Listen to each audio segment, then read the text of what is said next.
한 절씩 교도하여 읽도록 하겠습니다. 또 이르시되 내가 너희와 함께 있을 때 너희에게 말한 바 곧 모세의 율법과 선지자의 글과 시편에 나를 가리켜 기록된 모든 것이 이루어져야 하리라 한 말이 이것이라 하시고, 이에 그들의 마음을 열어 성경을 깨닫게 하시고, 또 이르시되 이같이 그리스도가 고난을 받고 제3일에 죽은 자 가운데서 살아날 것과 또 그의 이름으로 죄 사함을 받게 하는 회개가 예루살렘에서 시작하여 모든 족속에게 전파될 것이 기록되었으니 너희는 이 모든 일의 증인이라.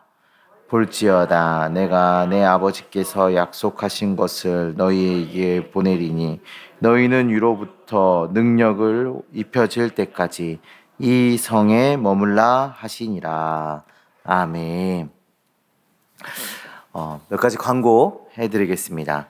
6월 12일부터 7월 2일까지 세일의 비전기도회가 매일 8시 30분부터 9시까지 진행이 됩니다.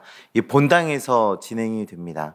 우리 성도님들 함께 오셔서 기도하시고 하나님의 비전과 또 우리 가정, 우리 교회의 비전이 합하여지는 놀라운 은혜를 경험하시길 소망합니다. 또한 7월 9일에 다음 세대 새생명 축제가 있습니다. 이 돌아오는 주일에 태신자 작정이 있을 텐데요. 우리 또 기도하는 마음으로 또 태신자를 위해서 기도하시고 또 태신자 작정을 하는 그런 시간 되기를 바랍니다. 네, 말씀을 시작하도록 하겠습니다. 제가 운동화를 하나 최근에 샀습니다. 보자마자 꽂혔어요. 너무 마음에 들었어요. 디자인도 색깔도 여러모로 너무 제가 찾던 운동화였어요. 그런데 이 신발이 처음 발매되었을 때보다 10만 원을 싸게 파는 겁니다. 사야 돼요? 안 사야 돼요? 사야 되죠. 아니 이게 정확하게 가격을 얘기해 드릴 수는 없지만 10만 원대의 신발이거든요. 근데 10만 원을 싸게 파는 거예요. 그래서 저는 원래 뭘 하나를 사려고 하면 인터넷 최저가도 알아보고 다른 매장의 금액도 알아보고 그 비슷한 신발의 가격대도 비교하고 하다가 하나를 사는데, 그날은 그냥 그 자리에서 한번 신어보고 그냥 딱 결제를 했습니다. 그리고 너무나도 이제 새 신발을 샀으니까 기분이 좋았겠죠? 신발을 들고 기분 좋게 이렇게 나오다가, 그런데 궁금한 거예요. 인터넷에서는 이걸 얼마에 팔까? 그 자리에서 막 검색을 했습니다. 그랬는데 제가 산 금액보다 10,000원을 더 싸게 인터넷에서 팔고 있는 거예요. 그 배송비 포함해서 10,000원을 더 싸게 팔고 있는 겁니다. 마음이 불편해지기 시작했어요. 드리지 않을 금액을 더 드린 것 같고, 이 불편한 마음에 막 들끓기 시작하고 기분이 점점 안 좋아지는 거예요. 이 손해본 장사를 한 것 같은 그런 생각이 들었어요. 10만 원이나 저렴하게 샀는데 인터넷보다 10,000원을 더 준 것 때문에 마음이 불편해졌어요. 사실 우리도 손해보는 장사, 이렇게 내가 드리지 않을 금액을 드린 것에 대해서 불편해하는 감정을 갖는 건 누구나 같을 겁니다. 그런데 우리 하나님께서는요, 이 손해보는 장사를 아주 큰 손해를 보면서 하셨어요. 죄인을 사시기 위해서, 죄인된 우리를 구원하시기 위해서 사랑하는 독생자 예수 그리스도를 내어주셨기 때문입니다. 죄로 인해서 죽은 자를 사시기 위해서 너무도 귀한 예수 그리스도, 독생자 예수 그리스도를 내어주신 거예요. 저는 인터넷 최저가보다 10,000원 싼 신발을 때문에 10,000원을 더 비싸게 산 것 때문에 억울해했는데, 우리 하나님께서는 그것과 비교할 수도 없는 일을 행하신 거예요. 성도님들, 우리 예수님께서는 이 제자들과의 마지막 순간에 이런 하나님의 사랑을 기억하길 원하셨습니다. 예수님께서 그 사랑을 기억하고 전하라는 그 명령을 이 마지막 순간에 하고 계십니다. 우리가 그 말씀을 이 시간에 다시 한번 되새기면서 우리 하나님께서 원하시는 그 제자의 삶을 결단하는 그런 시간 되기를 소망합니다. 방금 제가 말씀해 드린 것처럼 오늘 우리가 읽은 이 본문의 말씀은 누가복음의 마지막 부분이고 예수님께서 마지막 가르침과 교훈을 제자들에게 하고 계시는 장면이에요. 이 마지막 순간에 예수님께서는 제자들이 그동안 경험했던 일과 또 앞으로 제자들이 경험하게 될 일들에 대해서 말씀하고 계십니다. 우리 44절의 말씀을 다 같이 보도록 하겠습니다. 44절 말씀입니다. 또 이르시되 내가 너희와 함께 있을 때에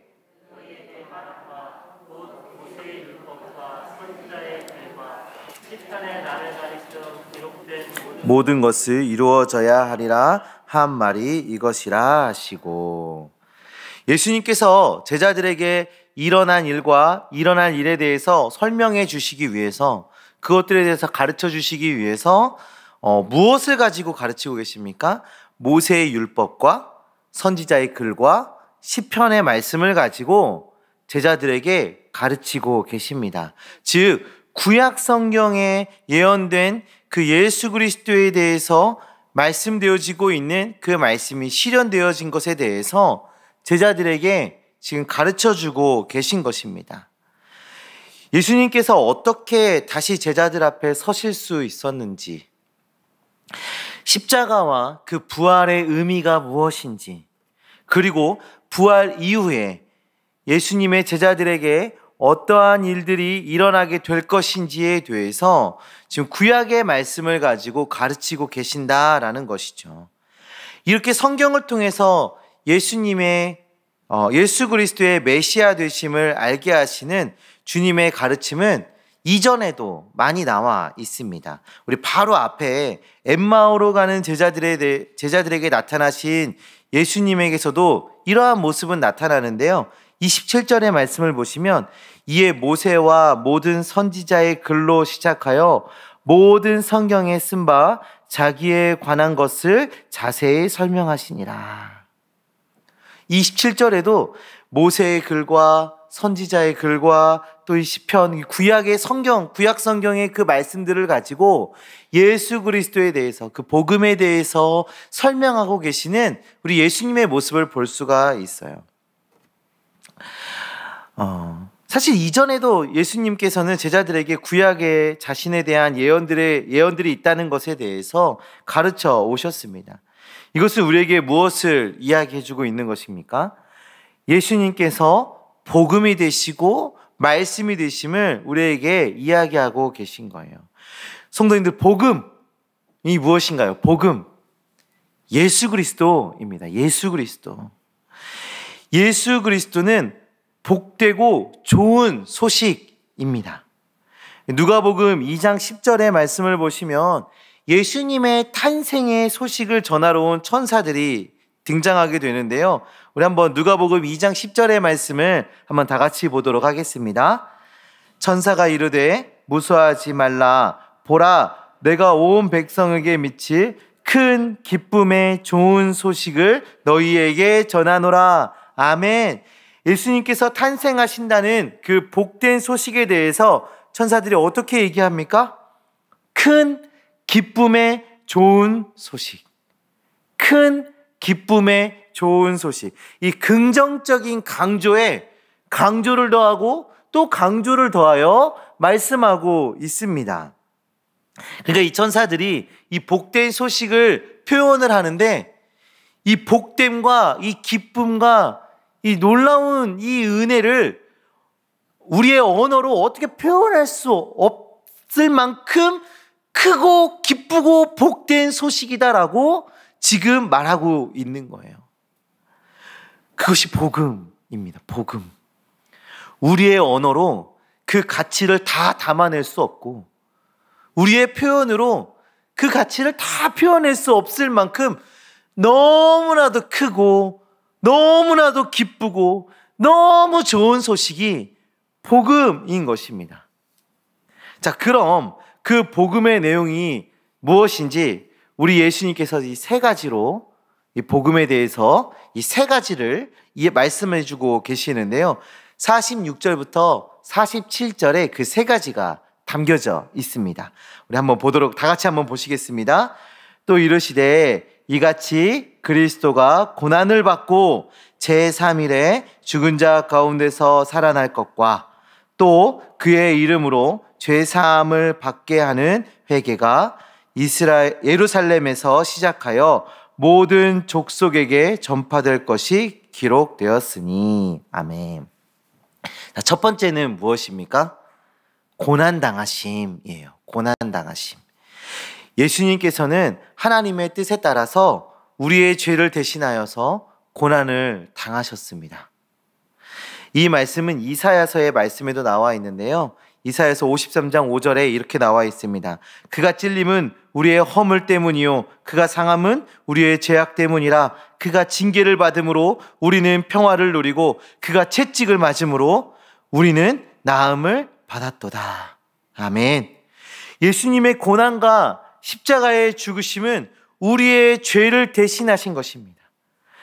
죄로 인해 영원한 죽음 가운데 있어야 하는 우리를 살리시기 위해서 대신 십자가의 길, 죽음의 길, 저주와 형벌의 길을 걸으신 것입니다. 예수 그리스도께서 우리에게 큰 기쁨의 좋은 소식이 되는 첫 번째 이유, 예수 그리스도를 통해서 우리의 죄의 값이 해결된 것입니다. 이사야서 53장 6절엔 이어서 이렇게 말씀하고 있어요. 우리는 다 양 같아서 그릇 행하여 각기 제 길로 갔거늘 여호와께서는 우리 모두의 죄를 그에게 담당시키셨도다. 우리는 다 양 같아서 어떻게 행동하나요? 각기 제 길로 갔어요. 각기 제 길로. 진리가 되시는 하나님의 말씀에 따라 살아가는 것이 아니라 각기 가고 싶은 대로 내 뜻대로 그냥 막 살아가는 거예요. 진리가 아니라 본성에 이끌려 살아가는 것입니다. 성경은 이것에 대해서 죄다라고 말씀하고 있는 것입니다. 내 마음대로 살아가는 것은 죄다. 내 마음대로 본성에 이끌려 살아가는 이 죄인을 위해서 우리 주님이 십자가를 지셨습니다. 우리의 죄값을 치르시기 위해서 말도 안 되는 그 값을 지불하신 것입니다. 이것이 예수님께서 큰 기쁨의 좋은 소식이 되신 이유인 것이죠. 자, 복음의 두 번째 내용은 살아나셨다라는 것입니다. 살아나셨다. 예수님께서 우리의 죄의 값을 짊어지시고 죽음에서 끝난 것이 아닙니다.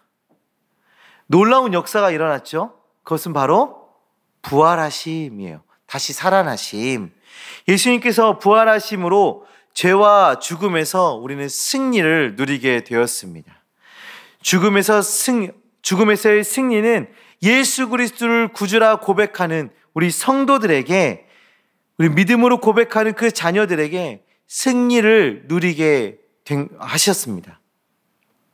바울은 로마서의 말씀을 통해서 우리에게 이런 말씀을 전해주고 있는데요. 6장 17절에서 18절의 말씀입니다. 하나님께 감사하리로다. 너희가 본래 죄의 종이더니 너희에게 전하여 준 바 교훈을 본 마음으로 순종하여 죄로부터 해방되어 의의 종이 되었느니라. 아멘. 죄에 이끌려 살면서 영원한 죽음 아래 매인 자가 아니라 의의 종, 예수 그리스도를 믿는 믿음으로 영원한 생명 아래, 은혜 아래 거하게 된 것을 고백하고 있습니다. 이 일로 하나님께 감사하라. 이것은 하나님의 일이다. 역사다. 감사하라. 바울이 우리에게 지금 말해주고 있는 것이죠. 그렇습니다. 성도님들, 우리는 이런 은혜를 누린 자들입니다. 예수님께서 우리를 죽음에서 살리시고 승리의 기쁨을 누리게 하셨습니다. 감사해야 합니다. 그리고 기뻐해야 합니다. 예수님으로 우리는 즐거워해야 하는 것입니다. 그런데 우리 주님은 복음에 대해서 이 그냥 은혜를 누려라로 끝나는 것이 아니라 이 세 번째, 복음에 대한 세 번째 말씀을 우리에게 또 전달해 주고 계시는데요. 47절 끝부분을 보면 이런 말씀이 있어요. 모든 족속에게 전파될 것이라. 모든 족속에게 전파될 것이라. 예수님을 통해서 구원의 은혜, 생명의 은혜를 누린 것만이 아니라 그 큰 기쁨의 좋은 소식을 전해야 함을 우리에게 말씀해 주고 계신 것입니다. 48절의 말씀을 보시면 너희는 이 모든 일의 증인이라 말씀하고 계세요. 너희는 이 모든 일의 증인이라. 우리를 증인이다 말씀해 주고 계신 것이죠. 증인은 어떤 일을 직접 목격했거나 경험한 사람이어야 합니다. 법정에 이제 증인으로 채택돼서 나온 사람이 증언을 하는데 제가 그랬다고 전에 들었던 것 같은 것 같습니다. 뭐 이렇게 얘기해요. 아마 그 사람이 그렇게 말했을 것이라고 제가 그렇게 생각을 해보는데 아마 그러지 않았을까요? 뭐 이렇게 얘기를 한다고 생각해 보세요. 그게 증언으로 채택될 말입니까? 그 사람을 증인으로 세울 만할까요? 전혀 그 사람에게는 신뢰도가 떨어지고 그 사람의 말은 신빙성이 떨어지게 되는 것이죠. 증인은 분명하고 확실해야 돼요. 분명하고 확실해야 돼요. 우리는 복음에 대해서 분명하고 확실히 선언하는 증인이 되어야 합니다. 그리고 그것은 가능합니다. 왜냐하면 우리는 그 복음의 은혜를 이미 누린 자들이기 때문입니다. 우리는 복음의 은혜를 목격했어요. 경험했어요. 우리가 그 복음의 은혜 가운데 지금 살아가고 있습니다. 예수 그리스도를 믿는 믿음으로 구원의 은혜를 받아 누리고 있는 주님의 자녀들이잖아요. 맞으시죠? 우리는 이미 하나님의 은혜 아래 놓인 자들입니다. 예수님께서 우리의 구원자 되심을 고백하고 그 주님을 기뻐하며 살아가는 자들이 우리입니다. 복음의 능력을 경험한 우리야말로 복음을 전할 증인이 될 수 있는 것이죠. 성도님들, 우리는 복음을 분명하게 전하셔야 합니다. 우리가 경험한 그 큰 기쁨의 좋은 소식을 담대히 선포해야 하는 것입니다. 분명한 신앙 고백과 그 신앙 고백에 걸맞는 행실로 복음을 전하는 주님의 자녀들 되시기를 간절히 소망합니다. 주님께서 구원하시기로 작정한 그 영혼들을 주님 앞으로 인도해 나오는 주님의 귀한 일꾼들 되시기를, 복음의 도구가 되시기를 간절히 소망합니다. 그런데요, 성도님들, 우리가 이 증인의 삶을 살아가기 위해서 우리에게 필요한 것이 있다라고 마지막으로 우리 주님께서 한 가지를 더 말씀하고 계시는데요. 우리 49절의 말씀입니다. 우리 다 같이 49절의 말씀을 보도록 하겠습니다. 볼지어다 내가 내 아버지께서 약속하신 것을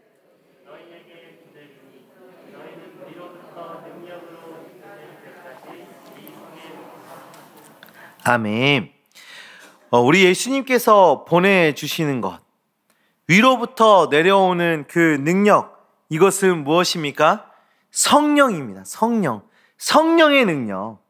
우리가 성령의 능력을 힘입어야 하는 것입니다. 내 언변도 아닙니다. 나의 어떠한 재능도 아닙니다. 성령의 능력이 필요한 것입니다.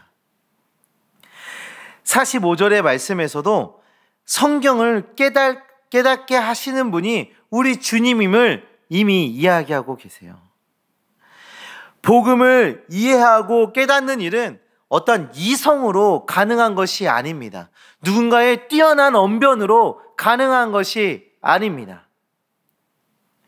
성령님께서 그 마음의 문을 여시고 믿음을 허락하심으로 가능하게 되는 것입니다. 이것은 어느 누군가의 실천적 전략에 의해서 나온 이야기가 아니에요.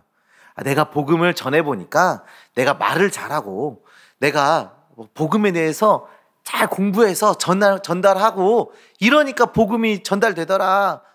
이런 실천적 전략 아니에요. 그런 게 아니에요. 우리가 그 전도에 관련되어 있는 여러 책들이 있어요. 제가 그 신대원을 졸업할 때 졸업 논문이 전도에 관련된 졸업 논문을 썼거든요. 근데 제가 많은 전도에 대한 책을 봤는데 여러 가지 전도의 전략들이 있어요. 고구마 전도, 또 냅킨 전도, 무슨 전도 막 전도가 많아요. 보면 많은 전략이 있어요.